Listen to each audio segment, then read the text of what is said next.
Olá, ouvintes! Começando mais um episódio do Tá de Clinicagem, seu podcast de clínica médica para internos, residentes, profissionais de saúde. Eu sou o Rafael Coelho. Eu sou o Frederico Amorim. Eu sou o Pedro Magno. E eu sou o João Mendes. Pessoal, como vocês estão vendo, como eu hoje estou de host aqui do Tá de Clinicagem, eu vou apresentar o caso. Hoje é o nosso episódio número 21. Boa. Opa! É uma resolução de caso, então o que os meninos sabem é o que vocês sabem, que o caso é de uma psicose aguda. Cara, massa esse assunto, viu? Esse assunto é animal. Cara, ler sobre isso é muito... Desafio, né? Ao mesmo tempo que é muito difícil, né? Porque a gente gosta das coisas de exame, a gente gosta das coisas palpáveis. Aí começa a entrar nesse mundo, assim, começa a ficar cada vez menos palpável as coisas, fica difícil. Pra mim é bem difícil. E a gente recebe... Essa subjetividade. E o Fred, que gosta de estudo, de 1.000 pessoas versus 1.000 Objetivo, pessoas, né? o Fred deve ter surtado. Eu surtei. E a gente recebe... Eu tive um ataque... E a gente recebe direto no pronto-socorro e a psiquiatria pede para afastar causas orgânicas, né? Isso é difícil. Eu lembrei muito do meu R2 de clínica, que a gente, só para os ouvintes saberem, a psiquiatria era junto com a clínica aqui no pronto-socorro e saiu. E a primeira semana que saiu, eu era o R2 da frente do pronto-socorro, onde as fichas abriam. Então, peguei muito... Como esse fluxo não estava ainda bem definido, eu peguei muito paciente que vinha com psicose aguda. Eu lembro muito do paciente que estava no ambulatório de infecto, que começou a rasgar a própria face no ambulatório. Meu Deus agudamente. do céu. Chegou com a face sangrando. Esse você manda pro pronto atendimento, né? Não tem nem dúvida. Foi um mês de muito aprendizado, mas um pouco de desespero. Pois é. Então a intenção desse episódio é ninguém mais ficar desesperado com a situação. Temos salves? Temos salve. Eu tenho um salve, que é o seguinte, esse salve é especial porque o episódio da semana passada, quem é o ouvinte mais assíduo, descobriu que esse episódio saiu um pouquinho mais tarde do que o normal. Cara, Reclamações, teve gente que né? mandou mensagem assim, cadê o episódio? Era tipo 1 minuto depois que era... É porque eu tava a viagem a trabalho e aí eu não consegui jogar no Anchor no momento certo, né? E aí eu não consegui no Wi-Fi do hotel lançar o episódio e aí 2 alunas lá de São João da Boa Vista me salvaram, conseguiram me ajudar, me emprestaram Wi-Fi. Foi a Júlia Manara e a Ana Flávia. Aí sim. Graças a elas, o episódio saiu no dia. E eu queria mandar um salve pro Felipe Haberfeld, que é da Neuro da UF. Meu amigo, esse sobrenome aí foi rápido, hein? Esse cara é Ele treinou em casa com certeza. Com certeza. Bom, não sei, depois não que sei a nem gente se eu falou- acertei. Depois que a gente falou o nome do arquimago da insulina, meu amigo.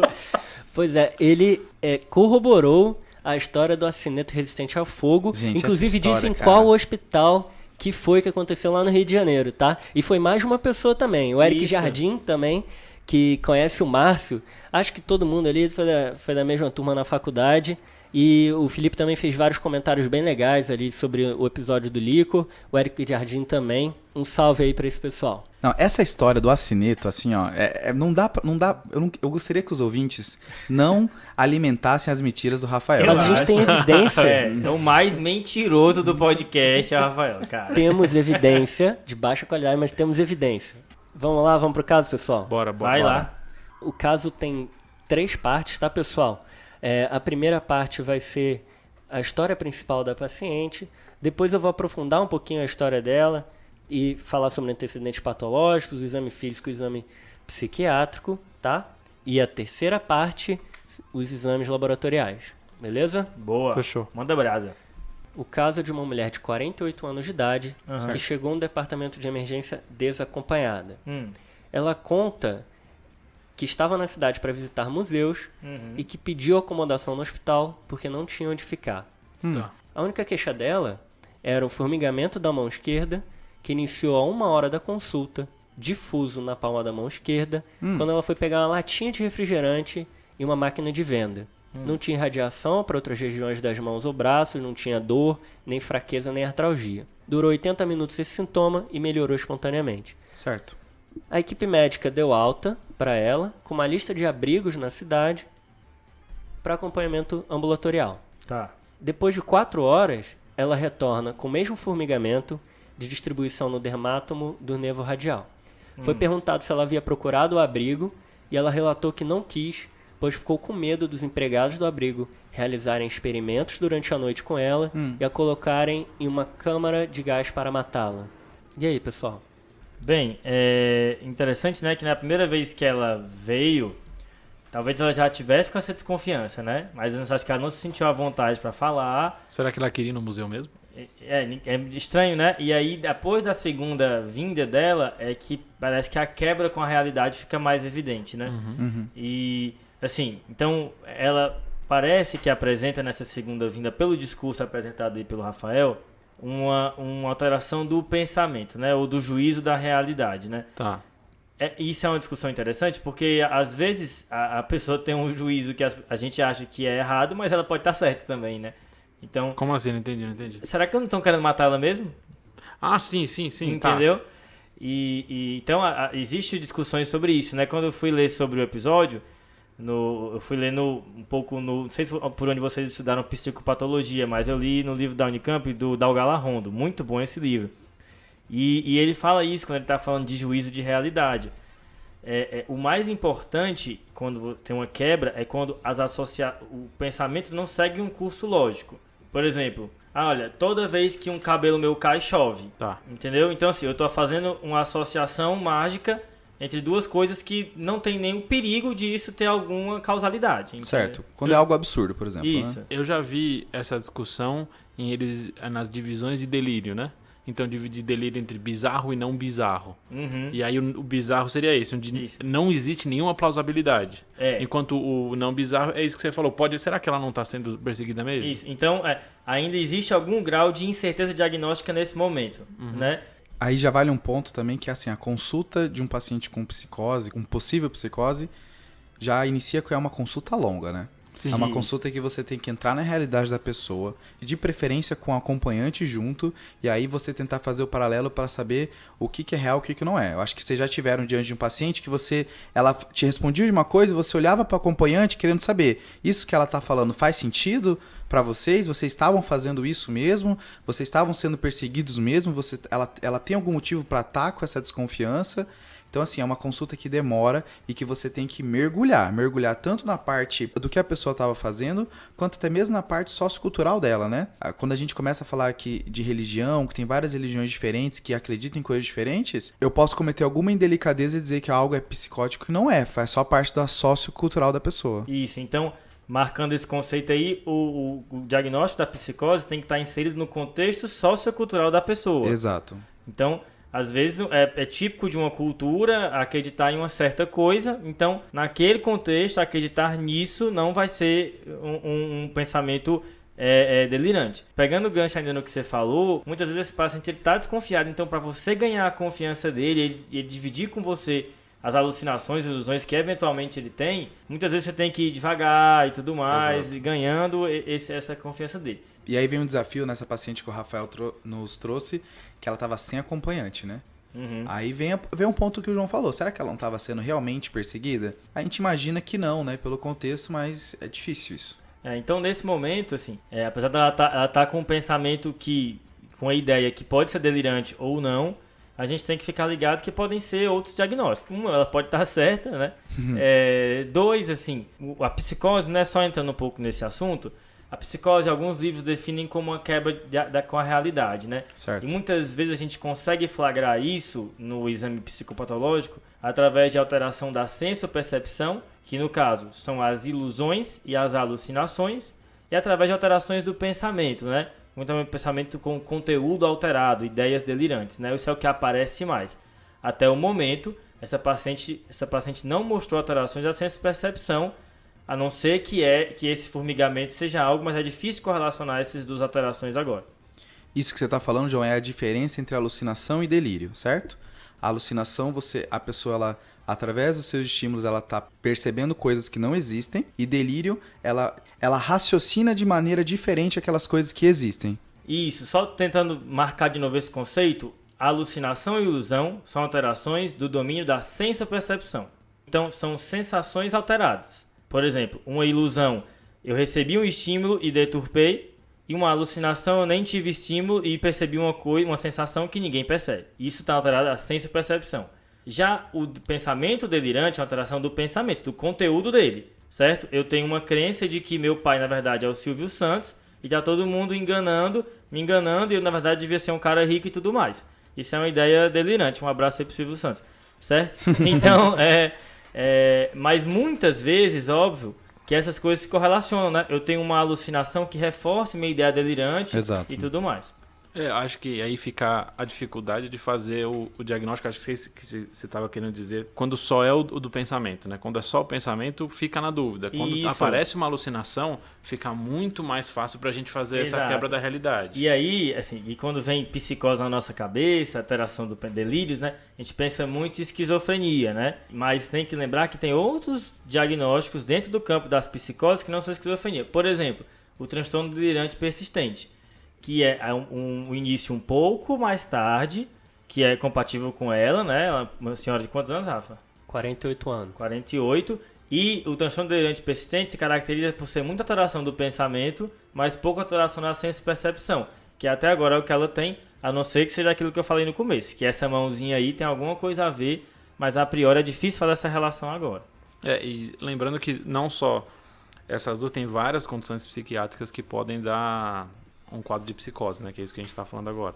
Então, até depressão pode acabar se manifestando com episódios psicóticos. Existem episódios psicóticos isolados que a gente acaba não achando uma causa deles. A pessoa tem o episódio psicótico e acabou por ali. E tem várias outras doenças dentro da psiquiatria que não só esquizo, né? Isso. Eu tô sentindo então que vocês estão querendo o exame psicopatológico, né? Isso. Porque é interessante nesse caso que no início a paciente chegou com uma queixa de formigamento. Ela provavelmente já tinha alterações do pensamento ali. E o médico que avaliou inicialmente não deve ter feito nem a triagem neurológica, nem uma avaliação básica psiquiátrica. É importante entender que é possível fazer uma triagem neurológica rápida, uma triagem neuropsiquiátrica rápida no paciente no PS, para a gente detectar algumas alterações. Não precisa ser aquele exame neurológico e psiquiátrico completo, mas pelo menos fazer uma triagem com alguns básicos e de maneira mais simples, para não deixar passar nada. O sintoma guia na primeira consulta era formigamento na mão, e aí isso não foi considerado algo de urgência e mandaram ela embora. E ela volta com sintomas mais claros, né, psicóticos, e aí o sintoma guia passa a ser a psicose dela. Eu ainda acho muito precoce para dizer que ela tem psicose agora. Não sei vocês. Sim, sim. É aquilo de um delírio não bizarro, né? Isso, então... exato. Só queria dar um dado, por que é importante o exame psicopatológico? Eu vi uma série de casos de delirium, né? Que é uma alteração secundária a uma doença orgânica. 100 pacientes, tá? Sabe quantos tinham alucinações? 50%, certo? Então, a gente precisa de saber como é que está a atenção da paciente, como é que está a memória, como é que está a consciência, como é que estão outros domínios das funções mentais superiores para poder traçar um diagnóstico mais claro do que está acontecendo. Mas isso que você está falando, João, é difícil também porque uma doença psiquiátrica primária pode ter alteração de outras partes também, né? Então, Sim. a esquizo, por exemplo, pode fazer transtorno cognitivo também associado. Sim, sim. Então, enquanto o delírio pode fazer sintomas que simulam psicose, as doenças psiquiátricas primárias que fazem psicose também podem ter alterações que podem sugerir coisas secundárias, entendeu? Então é difícil. Às vezes esse meio de campo é meio difícil, né? Não, é bem difícil. Inclusive essas divisões são artificiais e a gente criou. Sim. Mas, por exemplo, se a gente vê que a afetividade está muito alterada no que ele for falar daqui para frente, a gente vai pensar que talvez seja um transtorno do humor com manifestações psicóticas e não uma esquizofrenia, por exemplo. Por isso que a gente precisa dessas informações. Vamos continuar então, pessoal? Vai. Conversando um pouco mais com ela, ela contou que nasceu em um orfanato, que estudou e pulou várias séries por ter uma alta inteligência. Fez um doutorado em uma universidade que ela chamou Universidade Todo o Mundo na China e também na Universidade Internacional do Noroeste da Dinamarca. Tá certo. Disse que virou cientista de um hospital de Nova York e da Marinha Americana. Não tinha filhos ou marido, estava sozinha e ninguém para confirmar as informações. Ela não tinha nenhum outro sintoma na revisão de sistemas. Tá. Aqui já aparece mais um delírio, né? Não, agora sim, né? Agora aparece, né? Eu acho. Agora caracterizou melhor. Eu acho que eu teria que jogar no Google, assim, essa faculdade da China. Se não achasse... Você vai jogar no Google para saber se eu sou filho do Silvio Santos? Exato. Ela negou comorbidades, disse que havia sido paciente voluntária de uma clínica psiquiátrica, nunca fez uso de nenhuma medicação, nunca teve nenhum diagnóstico psiquiátrico e negou o uso de drogas ilícitas, álcool ou tabagismo. No exame físico, os sinais vitais estavam normais. Ela tinha um IMC de 27, tá?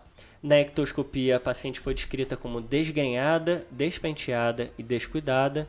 E foi descrito também mau odor. Ela estava orientada em tempo e espaço. O exame neurológico estava completamente normal, assim como o exame da mão e do braço, onde ela tinha a queixa. Certo. E a avaliação psiquiátrica. O paciente nomeou incorretamente a cidade e o estado onde estava. Tinha atenção preservada, não conseguiu subtrair números ou repetir frases. Manteve contato visual durante toda a consulta, sem movimentos anormais. Tinha um discurso acelerado, com erros de pronúncia. Um humor feliz, afeto congruente e um pensamento desorganizado e tangencial. Diante da incapacidade da paciente cuidar de si mesma, foi optado pela internação dela. Tá. Um ponto que o Rafa bateu bastante é o fato dela ter atenção preservada, né? A princípio, isso nos afasta de delirium, né? Que é o que o João tinha comentado um pouco. E aí, quem quiser saber mais sobre delirium e a importância da atenção no exame físico para esse diagnóstico, tá no episódio 14, fechou? Que é um caso clínico também apresentado pelo Rafael, né? A gente vê uma tendência aí, né? Tendência. Você vê que e não só a atenção, como também a consciência dela está preservada, né? Então, duas coisas aí que afastam do delirium. Mas ela não tem tantos fatores de risco para isso. Pelo menos a princípio, ela não mostra muitos fatores de risco para o delírio. Então, aquela dúvida que a gente tinha inicialmente, ela começa a ficar um pouquinho menos dúvida, né? Certo. Então, o conteúdo do pensamento dela agora começa a ficar um pouquinho diferente, né? Antes a gente... será que aquilo podia acontecer? Não, agora isso fica um pouquinho mais improvável. E não só o conteúdo, o curso, né? Você vê que ela tangencia, né? Eles chamam às vezes em psiquiatria de circunstancialidade. Ela fica não entra na ideia, né? Então, o conteúdo e o curso estão alterados. E junto com o que você está falando, outras coisas do exame psíquico dela chamam atenção para isso, né? Alteração de aparência, que a princípio entra também no exame psíquico, né? O curso acelerado e que nem o João falou, desorganizado, né? Acho que isso já está começando a fechar mais para um quadro de psicose. O resto do exame dela não tinha mais grandes coisas. Incluindo o exame neurológico, né? Exato. O que já começa a dar dicas pra gente e aí a gente começa a ter a discussão de veio o primeiro episódio psicótico. Na primeira parte era, será que é uma psicose ou não? Agora já está mais definido. Boa. Então, a partir de agora, o que eu faço? Então, essa é a dúvida agora, assim. O que é só... Posso já rotular esse paciente como doença psiquiátrica? Ou será que tem algo por trás que a gente está deixando passar? Por exemplo, até mesmo esse formigamento no membro superior. Então, com essa sua pergunta, a gente já faz uma divisão importante, né? Então, uma paciente que a gente está assumindo que tem psicose, a gente pode dividir a psicose primeiramente entre primária e secundária. Isso. Então, primária, a gente pensa nas causas psiquiátricas, as doenças psiquiátricas próprias, então foi isso que a gente já comentou, né? Esquizofrenia, esquizoafetivo, esquizotípico, depressão com episódio psicótico, etc. E nas causas secundárias, aí a gente está pensando em uma causa orgânica que talvez esteja causando esse sintoma. Sim. Esses psiquiatras, na verdade, acabam sendo os idiopáticos com nome, né? Mas acho que é isso. O Fred acabou de soltar um viés dele, né? Materialista, mas ok. Mas existem tendências, né, Fred? Não, eu tô brincando. Assim, por mais que são vários nomes diferentes para situações às vezes parecidas, mas existem tendências. Por exemplo, você mencionou então que os distúrbios do humor estão dentro dessa guarda-chuva que é as causas primárias, né? Então, se a pessoa ela tem sintomas psicóticos, mas é muito mais pronunciado sintomas ou de depressão ou de mania, ele entra no contexto dessas doenças. Só queria fazer uma lembrança dos sintomas negativos da esquizofrenia, né? A gente lembra muito do quadro psicótico, das alucinações, do delírio, mas lembrar que existe também um quadro de retração social, de empobrecimento da linguagem, de diminuição da volição, né, da vontade, negligência quanto a si mesmo, que talvez a gente já entre aí nessa questão de já estar mais desgrenhada e tudo mais, e lentificação e empobrecimento da psicomotricidade. Muitas vezes esses quadros de sintomas negativos precedem o aparecimento dos sintomas positivos. E lembrando que os antipsicóticos eles vão atuar bem nos sintomas positivos, mas os negativos aí não vão ser muito tratados por essas medicações. Boa. Existe até uma terceira leva de sintomas da esquizofrenia que são sintomas cognitivos, né? Esse paciente ele tem dificuldade de memória, de aprendizado, de entender as coisas. Então, assim, muitas áreas acometidas nesse paciente. Exato, deve ser muito grave. E aí, assim, só que essa paciente, assim, fazendo o link, ela tem coisas que indicam que talvez ela não tenha um quadro primário, né? Primeiro, início muito tarde, né? Começou quando ela tá com 48, né, Rafa? Já te perguntei uma vez. Ela tá com 48 anos. Isso é estranho. As doenças psiquiátricas costumam começar mais cedo, certo? Segundo, história familiar a gente não tem, né? Mas história familiar de doença psiquiátrica na família seria uma coisa que falaria a favor.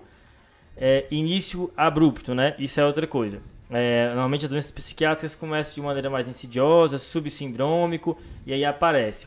Talvez começou muito rápido essa doença dela. Fica a dúvida se começou muito rápido, né, João? Porque ao mesmo tempo sim, ela isso. tá em odor acometido, ela tá mal vestida, então a gente não sabe, de novo o desafio de saber o que tá acontecendo direito com essa paciente. Talvez A gente não sabe os familiares também, você falou da questão genética. A gente tá com a foto do filme, talvez, né? Exato. Uma coisa que é bem legal é que nas doenças psiquiátricas, especialmente no contexto da esquizofrenia, a gente tem mais alucinações auditivas, né? Isso. Enquanto que nas psicoses secundárias a gente tem mais alucinações visuais. Especialmente quando entra droga na brincadeira, né?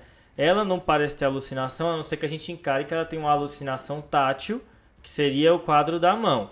Agora, Que também fala mais a favor de secundária. Exatamente. Agora, tanto é que o exame neurológico dela é normal. Isso. Se ela tivesse hipoestesia, aí eu acharia que não fosse alucinação. Mas talvez seja. Um tipo de alucinação que é pouco associado à primária e muito mais à secundária são as alucinações olfatórias, né?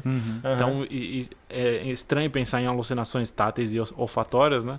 Mas que nem você falou da esquizofrenia é muito mais auditiva e tem até visual, mas é um pouco menos. Olfatória é muito mais raro na esquizofrenia e muito mais comum em acometimentos secundários. Você tem alucinação olfatória, Fred. Por quê? Toda vez que você vem aqui em casa, você acha que tem um cheiro ruim aqui. Mas tem esse cheiro ruim. Não Tava tem. agora há pouco aqui. Não, esse cheiro. não tem, tá? Que é o seu esgoto. Cala a boca. Eu achei muito bom, João, você fazer essa diferenciação de alguns sintomas que indicam, e você também, Fred, para uma causa ou outra. Mas é importante lembrar que não existe nenhum sintoma patognomônico, né, de uma causa psiquiátrica. Então, talvez a melhor informação que indique que tenha mais tempo seja, além da idade, o fato dela ter essa história de já ter ido para uma clínica e ficado lá um tempo, né?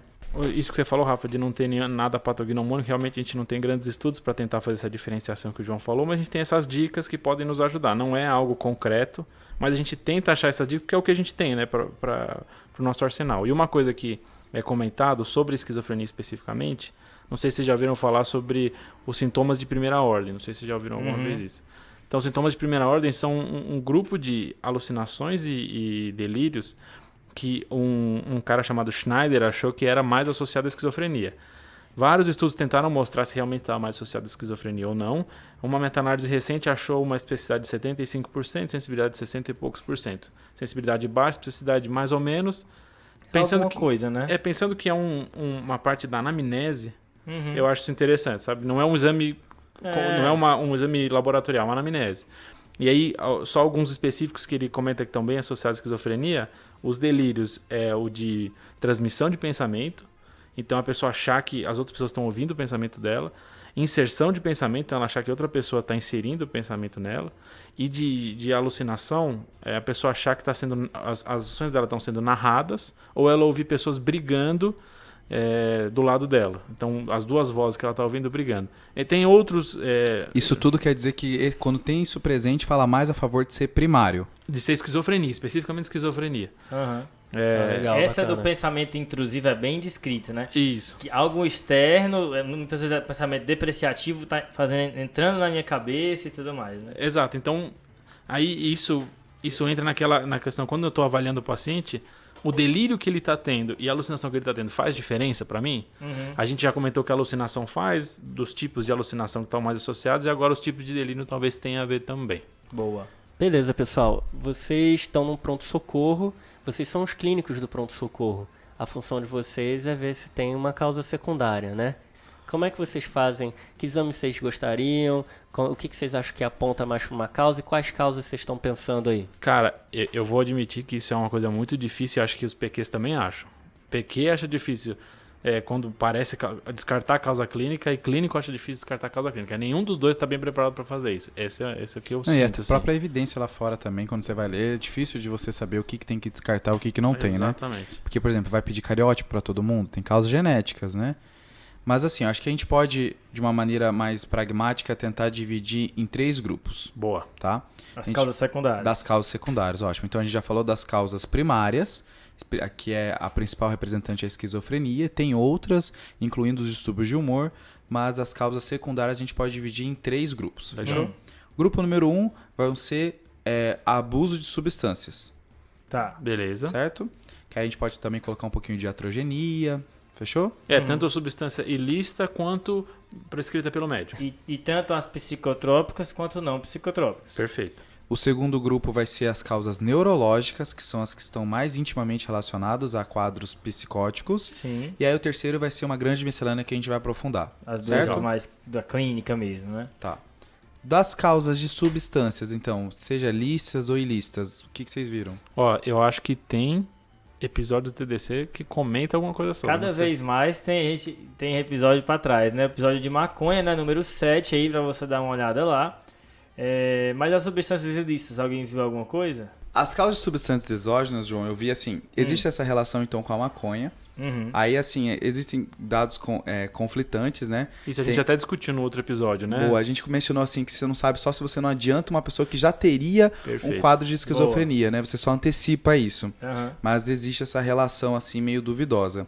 Outras drogas que aí é mais conhecidas, né? Por Very exemplo, bom, LSD, né? LSD. Elefante rosa, gnomo. É o Dele. do ator? Hã? É o Michael Douglas, sei? Não, esse é o MD, né? Mas é o MDMA, parente, né? Não, esse é o MDMA, né? Ah, Que aí não, por isso que é Michael Douglas, né? MD, Michael Douglas. Nossa, errei a sigla, gente. Você nunca ouviu essa... Michael... Não tem uma música assim? E Michael tem Douglas? o Lucy Ele in the Sky dançou. with Diamonds, né? Tem. LSD. Nossa, não sabia disso. Aí outras drogas relacionadas é cocaína, anfetamina. O que mais que vocês viram? Cogumelo, né? Cogumelo, Cogumelo, Mário. Cara, eu acho que a gente vai... É a mesma discussão que a gente teve na maconha, mas é difícil a gente falar de associação e causalidade, etc. Mas é importante a gente ter isso na cabeça, né? Sim, sim. Uma lista de...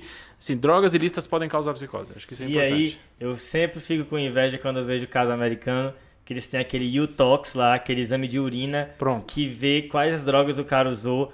É que isso ia ser muito útil pra gente, cara, se a gente tivesse no pronto-socorro com esse tipo de exame, né? Mas é porque nos Estados Unidos parece que é um negócio assim, pelo que mansa, que nem o Coisa tá falando nos casos, o cara chega e já faz o exame, né? E a Isso. gente, eu não tenho acesso a esse exame. Eu não sei se no particular tem, se na cidade de vocês tinha, eu não sei como é que era. Não, também não Também tinha. não. O Ceatox era muito vinculado a questões, a intoxicações assim mesmo, tentativa de suicídio e animais peçonhentos, sabe? Então, além das substâncias ilícitas, tem algumas substâncias também lícitas, né, que entram nesse âmbito aí de causar psicose. Tem, por exemplo, digitálico, né? E que aí vem as xantopsias, né, aquela Que é questão isso, de João? você ver amarelo, né, isso é bem... Van Gogh tinha isso? Não bem tem essa isso, história? Tem essa história, a tropa Belladonna, né, por isso que as pinturas dele têm essa tonalidade mais amarela. Mas eu ia falar dos corticoides, né? Famoso, esse é o famoso. Esse é famoso. Delírio por corticoide é um bem famoso e dá uma dúvida. Todo mundo já teve isso, né? Paciente com lúpus, pulsou, Clássico. começa um quadro psicótico aí. É do lúpus, é do corticoide. Então surge essa dúvida, né? Uma questão é que assim, a psicose induzida por corticoide, normalmente você tem que estar com uma dose um pouco mais alta. Falam que assim, com menos de 20 miligramas praticamente nunca acontece.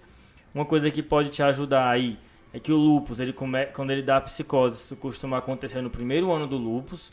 Então, se está sendo uma psicose aí com um pulso que teve depois de 20 anos de diagnóstico, a chance é bem menor. Tá. E também alguns anticorpos, né? O mais famoso é o anti-P. Certo. Na presença dele também te sugere que talvez seja realmente acometimento do lúpus aí. Esse é uma das, assim, sempre quando a gente fala de substâncias, a gente tem que tentar entender em que momento que essa substância foi introduzida, né? Por exemplo, assim, a pessoa está desmamando o corticoide e apresenta isso. Não deve ser do corticoide, né? Ou a pessoa ela recém começou o uso de uma medicação nova e apresenta o quadro de psicose. Eu tenho que pesquisar para ver se essa medicação não faz. Porque lista de remédio que faz psicose é bastante. Então, assim, a pessoa começou um remédio, por exemplo, antirretroviral. A pessoa que recém começou um antirretroviral e aí abre um quadro de psicose. Antirretroviral e conhecido, né? O Efavirenz, né? Ele. Comecei um remédio novo, abri um quadro de psicose, essa temporalidade tem que ter relevância e eu pesquisar para ver se esse remédio faz ou não. Isso mesmo. Então, ele falou de antirretroviral, aí no âmbito da infecto ainda tem algumas medicações antituberculose, principalmente o isoniazida está associado. Certo. E normalmente começa bem no início da medicação, 1 a 2 dias tem essa associação numa psicose por isoniazida. E os antimaláricos, né? Não é uma droga que a gente costuma usar aqui. São aqueles outros antimaláricos, não vi tanto com hidroxicloroquina, que é uma antimalárica que a gente usa para outra doença. Mas para quem tem esse tipo de doença próximo, os antimaláricos são um tipo de droga que pode dar. Se você já viu aí psicose por antimalárico, avisa a gente aí. E uma que eu não sabia, que é muito comum, e que eu peguei um paciente num pronto-socorro fora, que eu achei bem legal. Era um paciente que ele tinha HIV. Só que ele tratava bem, etc. Teve um quadro agudo de psicose. Eu falei, meu Deus, um monte de causa secundária que a gente vai discutir daqui a pouco. Só que ele tinha acabado de usar Zolpidem. E eu não sei se vocês sabem isso, de um episódio psicótico. Na verdade, sintomas leves psicóticos pós-uso do Zolpidem. Ele dura pouco tempo. E ele chegou e falou, não, você tá me seguindo, você tá conspirando contra mim. Era leve, a pessoa não conseguia dormir. E aí ela dormiu, depois que ela acordou um pouquinho, ela já estava melhor. Então tem esses episódios transitórios, tem até pode até ficar um pouquinho mais tempo, de episódios psicóticos associados à Zolpidem, que é uma doença, apesar de que ser uma medicação que talvez raramente cause psicose, a gente usa tanto essa medicação que talvez seja importante saber. Não sabia dessa, viu? Muito bom. Está associado a delírio também. Sim. Talvez por mecanismos parecidos, né? Verdade. E aí, saindo então dessa gaveta das causas farmacológicas aí de psicose, a gente pode entrar na gaveta das causas neurológicas, né? Dessas do sistema nervoso central 3 que se destacam bastante são as causas traumáticas, causas associadas a massas intracranianas, Certo. E por último, causas eletroencefalográficas. Tá, beleza. E isso é interessante, né? Porque nem todo mundo faz a associação de um quadro epiléptico fazendo esse quadro psicótico, né? Mas de fato existe e às vezes você vai precisar de mais de um eletroencefalograma para flagrar isso daí, né? Pode ser episódico o quadro. Dicas que pode te ajudar a pensar, né, que seja um quadro convulsivo, então seria um início muito abrupto, com um término abrupto também. Então isso pode falar a favor de ser um quadro convulsivo. Episódios de ausência, né? Isso aí também o paciente, tem horas que ele parece que não tá ali e tudo mais, pode te chamar a atenção também. E dentro desse contexto, aqueles automatismos, né? A pessoa ela fazendo aqueles movimentos repetitivos, tipo mastigatórios, essas coisas assim, de piscar. Então esses movimentos repetitivos que são os automatismos também falam a favor de ser um quadro epiléptico. Especialmente localização temporal, né? Isso. Chama essa atenção aí. Pensando em massas, né? Exames com efeito de massa, acho que o que mais chama a atenção são os sinais focais, né? Isso. No exame físico. Então, você viu uma alteração pupilar, algo que te localize no algum local do sistema nervoso central, pensa em alterações com efeito de massa. Só queria destacar outra coisa também que eu vi, que é a AVC fazendo sintoma psicótico, especialmente do lado direito. Existe essa associação, então marca isso daí. Além do sinal focal, acho que também dor de cabeça, né? Então sim. a pessoa começa a psicose associada a cefaleia, também tem que pensar que pode ter uma massa expandindo ali. Isso aí. Então, pessoal, vocês comentaram de sinais focais, só lembrando que na própria esquizofrenia pode ter algumas alterações neurológicas leves que podem ajudar mais a confundir esse quadro que já é difícil, né? Porra. Então, o que eles chamam de alterações neurológicas soft. Como é que é isso? Não é, Fred, não. De novo. Só. Mas então algumas coisas que podem acontecer nesses pacientes é a confusão direita e esquerda, a grafestesia, então ela não consegue reconhecer letras ou números e não consegue identificar objetos que eles tocam, né? Isso podem ser sintomas neurológicos que a gente vê em doenças que fazem efeito de massa no sistema nervoso central, mas nesses pacientes isso pode aparecer, o que pode confundir mais o quadro. A gente falou das 3 principais, que é massas intracranianas associadas a sinal focal e cefaleia, quadros epilépticos, né, associado então formas abruptas, associado à parte temporal, ao lobo temporal, e traumáticos, né? Então sempre é bom perguntar se a pessoa não teve queda recente. Isso tudo fala a favor de ser um quadro traumático. E aí, inclusive, o exame de imagem tanto vai te ajudar vendo uma massa ou vendo uma alteração sugestiva de um trauma craniano também, né? Eu não sei o que vocês viram sobre massa. A gente está pensando em talvez neoplasia do sistema nervoso central, metástases, e aí massas talvez por infecção, etc. Mas pensando em neoplasia do sistema nervoso central, o que eu vi é que tem uma associação com o local, mas não tem associação com o tipo histológico. Isso eu não. Sim. Então não tem. Porque às vezes você pensa assim, pô, será que no astrocitoma isso pode acontecer mais do que no glioblastoma, etc. É uma questão topográfica, né? Exato. Beleza. Então é mais o efeito de massa dela do que a própria doença. Legal. Ainda dentro do quadro dessa gaveta neurológica, mas indo para as causas assim, saindo das grandes causas, como o Fred mencionou, tem esclerose múltipla, né? Então, por exemplo, você na ressonância vê uma lesão desmielinizante, vai falar a favor de esclerose múltipla. E existe também dentro do quadro neurológico, né, entrando já um pouquinho também na parte geriátrica, que são as demências, certo? Então, bem comumente relacionado à demência de corpúsculo de Lewy e a doença de Parkinson. Sim. Mas também tem relatos de doença de Alzheimer levando a psicose, né? Alzheimer é tão comum, né? Exato. Talvez seja mais fácil você ver um Alzheimer atípico do que um Lewy típico, né? Boa. Pela prevalência do Alzheimer. Outra doença que eu vi associada é a doença de Huntington. A mais. Então a gente já falou das causas primárias, que são as psiquiátricas, e agora a gente está indo nas causas secundárias, já falamos de substâncias ilícitas e lícitas, e falamos das neurológicas, agora a gente vai para miscelânea. Isso, as neurológicas mais grosseiras, né? Exato. Essa miscelânea tem coisas neurológicas, mas também são um pouco clínicas, né? Puxando a sardinha pro nosso lado aí. Boa. Tipo o quê, João? O que você viu disso aí? Bem, aí é que tem muita coisa que a gente pode falar, né? Você tá pensando no reumato, João? Dentro da reumato, marcar o lúpus como causa principal, que pode vir só com psicose, né? E a importância do lúpus sendo um quadro sistêmico, você examinar bem, que às vezes o paciente vem só com psicose, né? Mas olha, vê se não tem uma úlcera oral, vê se não tem nada na pele, isso tudo vai te ajudar. E aí, tanto no lúpus quanto em outras causas dentro dessas causas secundárias, é importante ressaltar que às vezes o paciente abre o quadro, você não consegue fazer o diagnóstico, e aí lá depois ele vai apresentar outros sintomas, e, por exemplo, de esclerose múltipla, por exemplo, de lúpus e outras coisas que ainda vão vir. E aí você fecha o diagnóstico, né? Sim. Então, às vezes, não adianta você ficar ansioso e falar, poxa, eu não fiz o diagnóstico lá atrás, porque às vezes não era para fazer mesmo. Era, exatamente. Isso que você falou é muito legal, porque é uma parte do raciocínio diagnóstico de eu tô num momento em que será que eu tô perdendo a chance de pedir vários exames que vão identificar a doença, ou eu tô naquele momento em que só o curso clínico da doença vai me dizer o que foi lá pra frente. É bem difícil esse momento, né? E se eu for muito amplo, talvez eu não me confunda mais. Exato. Né? Faço Porque assim, qual é a chance de uma pessoa ter um fã positivo que não quer dizer nada, entendeu? E aí vou Exato. sair atirando, é meio, né? Exato. E aí passando então para as causas infecciosas, então é que a gente tem algumas também bem badaladas, né? Sim. As três principais são HIV, Sim. sífilis e toxo. Que eu não Pronto. sabia. HIV pode vir sozinho com psicose, né? Exato. Sozinho, Só o próprio HIV, psicose. né? Não é o Exato. HIV fazendo neurotóxico. Isso. O HIV sozinho pode fazer psicose, né? Isso é interessante, né? As Isso. doenças que o próprio HIV causa, não é uma coisa comum que a gente vê, né? HIV, cara, é uma doença que sempre vai você perder o chão, porque pode ser do próprio HIV, pode ser dos remédios do HIV, pode ser das doenças que o HIV te deixa suscetível e doenças que já qualquer pessoa pode ter. Então, Aí outras coisas a mais, encefalite herpética ou isso. doença de Lyme, aquelas outras encefalites bizarras, leste do Nilo, oeste do Nilo, não sei onde está o Nilo, é essa aí. Exatamente. Você gosta do Nilo. Todo Exatamente. episódio Tem gosta do Nilo aí, tem Nilo aí. E às vezes o que vai chamar a atenção dessas doenças, por exemplo, é febre, né? Sim. Então, por exemplo, chega um quadro febril associado à psicose, eu tenho que pensar nisso, né? Só queria mencionar da sífilis aí que, independente da fase da doença, você pode ter sífilis neurológica e lembrar que lá no final meu VDRL pode negativar, né? Então, às vezes você pediu o VDRL, não, negativo não é sífilis, mas às vezes é uma sífilis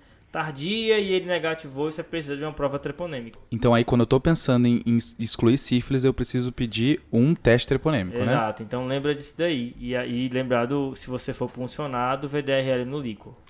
Você falou aí das febres, né, Pedrão? Acho que qualquer doença que começa com febre é coisa ruim, né? Febre do Nilo, febre amarela, febre não sei o que, e sempre tem que notificar também. Começou com febre, Exato. notifica e interna. Dica do garotinho aí, hein? Então, junto com essas doenças, a gente falou de doenças reumatológicas e doenças infecciosas. Tem um grupo de doenças que são autoimunes, mas estão associadas às neoplasias, né? Que são as síndromes paraneoplásicas, né? Então, são síndromes paraneoplásicas podem vir associadas com encefalite, essa encefalite podendo ser uma encefalite límbica, Isso. ou a encefalite associada aos anticorpos anti-NMDA. Só lembrando, essas síndromes paraneoplásicas podem ser associadas a alguns tumores específicos. Então, eu vi Chuta um tumor que faz isso daí. que faz um monte de coisa, né? Pulmão, pequenas Pequenas células. células, sempre ele. Então, pequenas células é muito associado. Aí outros que são muito associados é timoma, o teratoma de ovário, principalmente contra o anti-NMDA. Então, até falam que se a paciente abre um quadro de encefalite por anticorpo anti-NMDA, você tem que fazer uma avaliação de ovário para ver se acha um teratoma, né? Tá? A associação é muito forte. Boa. E aqui nas paraneoplasias neurológicas é diferente das paraneoplasias endócrinas, que as neurológicas costumam preceder o diagnóstico do câncer. Legal. Então, o cara não sabe que tem câncer, vem com isso e você descobre o câncer. É diferente de outras paraneoplasias, que é muito mais comum a pessoa já ter a neoplasia e aí no decorrer do curso da doença você descobrir uma paraneoplasia nesse contexto. Por isso que é importante saber desse diagnóstico antes para eu conseguir pensar nessa neoplasia e investigar, né? Então, timoma, câncer de pulmão, pequenas células, teratoma, seminoma e, por último, linfoma, né? Que aí outro é roubar, né? Aí Clínica médica, dormiu na sessão, alguém apontou o dedo para você chutar a hipótese, chuta lúpus, tuberculose e linfoma. Pronto. E na neuro, chuta B12. Boa. Falando nisso, né? Falando em... Existe um outro grupo de doenças que são as nutricionais, né? Boa. Onde a B12 é a rainha, né? Então, existe a indicação de você tentar rastrear a deficiência de B12 em pacientes com psicose, que pode se apresentar mesmo sem anemia. Então, não é argumento, não deve ser B12 porque não tem anemia. Isso, a princípio, não é argumento para eu descartar a B12. Desqualificar essa hipótese. Não é argumento. Exato. E, Já que é a rainha, né, Pedro? Sempre é. e outras vitaminas do grupo B também podem fazer, né? Isso. A niacina famosa, né? Doença que causa aí a pellagra, Boa. né? E aí você pode ter, um dos Ds da pellagra, né? Lembrar da dermatite, da diarreia e da demência. E às vezes eu posso ter quadro psicótico, não só demencial, mas outros quadros neurológicos no contexto da deficiência de niacina. Então, B3, né? Isso. E também tem deficiência de B1, pode fazer também um quadro de psicose, né? Olha, boa tiamina. Tiamina. Que é a síndrome de Korsakoff. Isso. Um outro grupo de doenças são as causas endócrinas, né? Tá. Existe relacionado psicose junto com tireotoxicose. Aí todo aquele grupo de doenças que pode fazer tireotoxicose, Graves, tireoidite, exógeno, todos esses quadros eles podem fazer psicose. O Hashimoto também pode, Exato. né? E lembrar que não só quando eu tenho a hipotireoidismo, mas existe a encefalopatia de Hashimoto, que os anticorpos anti-TPO aí fazem esse quadro de encefalopatia também. E o próprio tratamento com o iodo radioativo também pode desencadear um quadro psicótico. Exatamente. Aí é muita coisa, né? Tireoide tá na jogada de muito jeito. Essa- Né? Até estruturas que estão atrás da tireoide, né? A paratireoide também está relacionado a transtornos psicóticos. Esse episódio a gente tá cheio de linkzinho tosco, né? Até não sei o que, mas também... Por último, a carta super trunfo, porfiria, né? Porfiria também pode fazer psicose, né? Nas metabólicas, né? Que aí entra também o Wilson, Boa. né? Que aí vem aí essas causas também mais, assim, místicas, né? Uhum. Tipo Wilson, tipo, como você falou, porfiria, que podem enganar também. Enganam na prova também, né? Uma doença que eu queria mencionar só, que tem manifestações neuropsiquiátricas, é a doença celíaca. Isso é uma coisa que eu já vi. Às vezes você nem tem um quadro absortivo, mas pela doença celíaca mesmo você pode ter um quadro neuropsiquiátrico. Lembra disso daí que pode te ajudar. Quando tem alto anticorpo, né? Às vezes tem encefalite na jogada. Exato. Então a gente conseguiu dividir esse grande grupo de miscelânea assim em causas reumatológicas, neoplásicas, que aí a gente está falando da paraneoplasia, em causas infecciosas, nutricionais, endócrinas e metabólicas. Boa. É difícil, né? Isso, Pega muita coisa, Bota a mas... celíaca aí dentro das nutricionais mesmo. Assim. Pronto, fechou. Excelente aí, pessoal. Muito boa a discussão. Mas e aí, quais exames vocês pediriam? Aí é um ponto da discussão da literatura, né? Cara... Tem guideline que fala pra pedir um monte de coisa, tem guideline que fala pra pedir menos. Aí e vai muito do médico, né? Eu sou um cara parcimonioso com o exame. Costumo pedir pouco, mas... Aqui, assim, sorologia você não vai ganhar. Acho que tem que ganhar. Uma coisa que me chamou a atenção, só rapidinho, é não topografar nervo mediano. O Rafa falou isso, a gente perdeu, mas topografa nervo radial, porque se topografasse nervo mediano, será que dá um túnel do carpo no contexto do hipotireoidismo? Faria esse link aí, né? Como não é, então talvez fique como uma alucinação mesmo sensorial. Mas vai ganhar um TSH de qualquer maneira também. Ok, então a gente falou de sorologias, ele vai ganhar o quê? Todas, né? Então anti-HIV, DDRL. PDRL. No bolo entre as hepatites, só pra Sempre, né? Sempre, só pra dar aquele... A gente não acha que tem a ver, mas entra Mas ali. entra. O que eu já vi de recomendação é para você pedir o perfil renal e hepático, nem tanto pensando em achar o motivo, mas já tentando ver como é que é esse paciente, pensando nos remédios que você vai dar para ele. E até porque eles têm muita comorbidade, Exato. né? Passa tempo sem ir no médico, vem com isso. Então entra também medir função hepática e renal. Vai entrar o TSH, sorologias que a gente mencionou. Distúrbio hidroeletrolítico. Também então... sempre entra no bolo, né? Agora, Um hemograminha brasileiro aí, né? E B12, já vai ou não vai? Acho que vai, né? Acho que vai. Eu pediria também. Vai. A gente já mencionou que pode dar, B12 vai entrar um hemograma que te dá muitas sugestões e também para os pacientes muitas vezes vem com alteração nutricional por N motivos. Imagem. Aí essa é a dúvida, Essa né? é a dúvida. Que até agora você estava só preenchendo o papel. Agora eu quero saber se você vai jogar radiação nessa paciente, se você vai convencer ela a ficar numa câmera claustrofóbica da ressonância. Vai preencher a PAC. Exato. E aí? Essa PAC eu preencho. Pelo menos da tomozinha eu preencheria, porque sabe o que é? Esse paciente também é uma janela de oportunidade, esse paciente psiquiátrico ir no hospital, sabe? Porque quando é que ele vai voltar? Eu acho que aqui sim, ser um pouco mais liberal com o exame, especialmente nesse contexto, eu pediria tomo. E existe um ponto que a história não tá batendo com esquizofrenia, né? Isso. Ela tem a idade mais avançada do que o habitual, era para ser ali pela terceira década de vida, segunda década de vida, ela já tá com 48 anos. Existe esse sintoma tátil estranho, então assim, a coisa não tá fechando, vale a pena a gente ver uma imagem dessa paciente. Eu dava uma caprichada aí com a tomo. Eu acho que tem que entrar na discussão do que pedir para essa paciente o diagnóstico em si, né? É um diagnóstico que é muito estigmatizado e, assim, é um diagnóstico para a vida toda, né?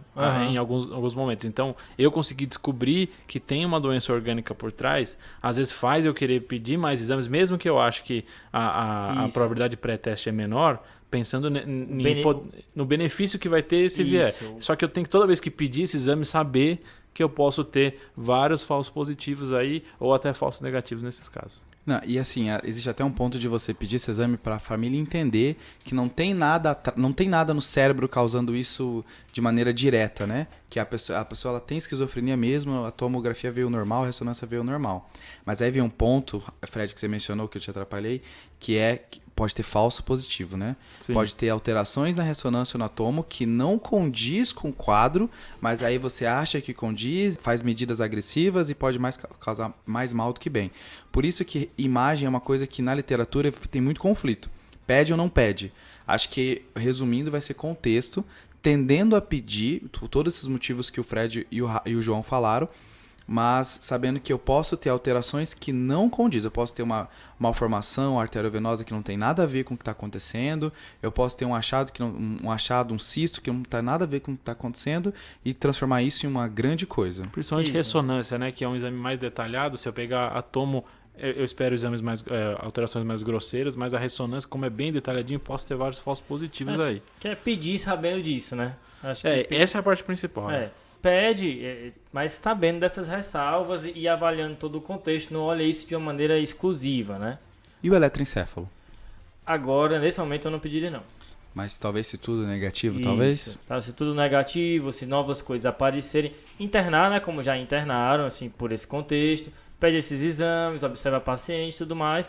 Se coisas novas aparecerem ou se tudo vier negativo, a gente reavalia e solicita. Segunda pergunta. E o líquor? Paz. O líquor eu tô mais desanimado, sabia, Fred? Também. Acho que se tivesse uma cefaleia, uma febre, eu acho que eu iria com mais vigor, assim. Concordo com você. Mas o líquor eu tô mais animado. Acho que eu teria que ver como que o quadro vai evoluir pra eu pensar nisso. Aí como você falou de lúpus, então também vai valer a pena pedir um PCR e um VHS, pelo menos, né? Acho que vale a pena. Acho que um fã, a depender do que vier desses exames, mas pelo menos um PCR e um VHS vai ganhar. Então o fã daria uma segurada agora, mas se vier alguma outra coisa que pode sugerir lúpus, aí acho que ele entra com certeza. Então, beleza. Os exames inicialmente que foram solicitados pela equipe do pronto-socorro foram...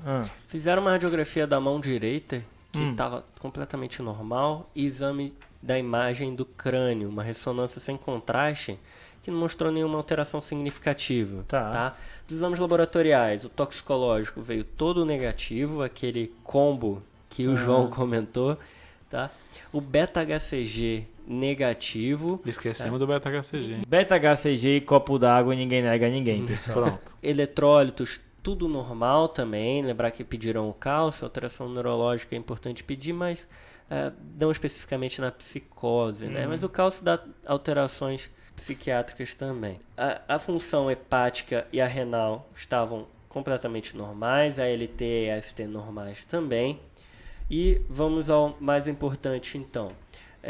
Tem o HB de 10, com VCM de 82, o RDW 20%, leuco 3.130, com neutropenia 1.039, linfócitos 1.230, monócitos 410, eosinófilos 441, basófilos 10 e 326 mil plaquetas. O VHS normal, PCR normal que vocês pediram também. O que mais faltou, pessoal? TSH? O TSH também foi solicitado de cara. O TSH veio normal. Sorologias? Sorologias normais. E aí, sem não reagentes. E com essa anemia com VCM normal, né? Pode ser ferropênica, né? Isso é uma coisa importante. Vai entrar o perfil do ferro para essa paciente. Sim. Lembrar da celíaca, então isso pode estar te sugerindo alguma desabsorção. E vai entrar a B12 da consagração. Pronto. A vitamina B12 veio de 67, que é um valor baixo, picogramas por ml, com uma homocisteína elevada e o ácido metilmalônico elevado e o folato normal. A ferritina veio baixa, de 16, com TBIC alto. Foi atribuído... Uma deficiência combinada de ferro e B12, né? Perfeito. Por isso o VCM normal. Exatamente. Isso é importante para o pessoal saber, né? Será que essa paciente tem uma doença que está causando secundariamente a psicose? Ou será que ela pode ter também, por conta da psicose, do quadro psiquiátrico dela, uma doença decorrente disso? Então, a vitamina B12 talvez aqui seja a causa da psicose e a anemia ferropriva esteja associada, a ferropenia esteja associada a um quadro de desnutrição, de má alimentação. E como que isso foi diferenciado nesse caso, né? Foi feito o tratamento da vitamina B12, a reposição de B12, com melhora completa dos sintomas neurológicos, tá? Daquela queixa que ela teve de parestesia, ela não teve mais, tá? E em relação aos sintomas psiquiátricos, ela começou a ficar com o pensamento mais organizado, começou a reconhecer fotos da família dela e ela melhorou dos sintomas psiquiátricos. Lembrar, as alterações podem ocorrer mesmo na ausência de anemia. Tem um trabalho publicado em 88 pelo New England que nos pacientes que têm essa combinação, anormalidades neuropsiquiátricas e deficiência de B12, 34% tinham hematócrito normal, 25% tinham VCM normal, sendo os dois normais em 19% dos pacientes. Foram 141 pacientes nessa amostra. As alterações neuropsiquiátricas podem estar presentes tanto na deficiência de B12 quanto na de folato. Os achados mais comuns são parestesias simétricas, alterações de marcha, porque acomete mais membros inferiores do que os braços. Tem aquele achado clássico de alteração do cordão posterior e lateral por desmelinização, causa fraqueza, ataxia, parestesias, e isso pode ser uma dica de estar tendo uma deficiência de B12. E o sinal de Lermite, vocês lembram desse sinal? Empurra a cabeça e sente o choque descendo, né? Sente o choque descendo do pescoço para baixo, que é bem clássico ali da esclerose múltipla, também acontece na deficiência de B12. Também pode fazer desmielinização, assim como a esclerose múltipla, né? Exato, e essa desmielinização pode aparecer na ressonância magnética também. 2 pontos aí, a da anemia e de ser uma anemia combinada, é uma coisa que a gente comentou no episódio de anemia nosso, teve uma discussão, então se você quiser dar uma olhadinha lá. E tem um post nosso sobre deficiência de vitamina B12 e psicose também, se quiser dar uma olhadinha, tá lá. Boa. Fechou então, pessoal? Fechou, é isso aí. Semana passada eu tinha deixado um desafio bem fajutinho, né? Bem podrinho, que não tem tanta evidência na literatura, que é qual é a intoxicação que faz glicose baixa no líquor mesmo sem hipoglicemia, certo? E pegadinha de prova, né? Assim, existem alguns relatos que aspirina, AS, pode fazer isso, intoxicação por AS. E assim, os relatos são bem ruins. Alguns falam que depois que deram soro glicosado melhorou os sintomas neurológicos que o paciente estava tendo. Mas existe esse achado que pode se apresentar. As pessoas que acertaram foram o Lucas Silva, da Bahia, e a Natália, de São João da Boa Vista. Boa. Natália aí já, segundo que ela acerta, né? Já. Tem alguns que são figurinha carimbada já, né? E então vamos fazer o desafio de hoje, não? Vamos lá, Fred. Vai. Agora assim, ó, pessoal, Não pode ter prepare, nenhum animal nesse desafio. prepare, Não tem porque nenhuma- o desafio é o tem do parto. Fred, tá? Não tem nenhum ingesto de Tem a nada. ver com parto de cangurus. Não tem. Então, quando você faz ingesto de carne de camelo... Não é nada disso. Mas a ideia então eu vou fazer um sobre psicose e também com meio fajutinho que nem o do Pedrão. Então, qual é o delírio? Então é um delírio específico. Meu Deus. Tá associado com causas secundárias de psicose, em que a pessoa apresenta esse delírio quando ela vê a outra pessoa, mas quando ela só ouve a outra pessoa, então quando ela, por exemplo, fala no telefone, esse delírio desaparece. Que? Então assim, quando a pessoa conversando comigo, ela tem delírio. Se eu ligo pra ela de longe, ela não tem mais. E se ela te vê, ela tem esse delírio, mas se ela só te ouve, ela não tem. Eu nem sei como eu vou achar isso, mano. Eu acho que não dá pra achar. É isso aí, né? É isso aí? Fechou? Fechou? Lembrando, pessoal, que se você já atendeu algum quadro de psicose por alguma causa que a gente não trouxe aqui, compartilhe com a gente lá no Instagram, @tadclinicagem, certo? Ok. Beleza. E que também compartilhe nosso e-mail, tadclinicagem@gmail.com. Manda lá, E se segue a você gente. da psiquiatria, né? E tiver alguma sugestão aí de como avaliar, mande pra gente também. Boa. Não, a acho gente que tá, é bem, a interessante gente tá mesmo. bem aberto a isso, né? Não esquece de seguir, botar pra seguir a gente lá no seu agregador de podcast, né? E dar aquela avaliação também, porque ajuda a gente. Lembrando que a gente tá no Spotify, iTunes, Google Podcast, Deezer e qualquer outro aí que você achar. Boa. Fechou? É nóis. Valeu, pessoal. Valeu, Valeu, falou.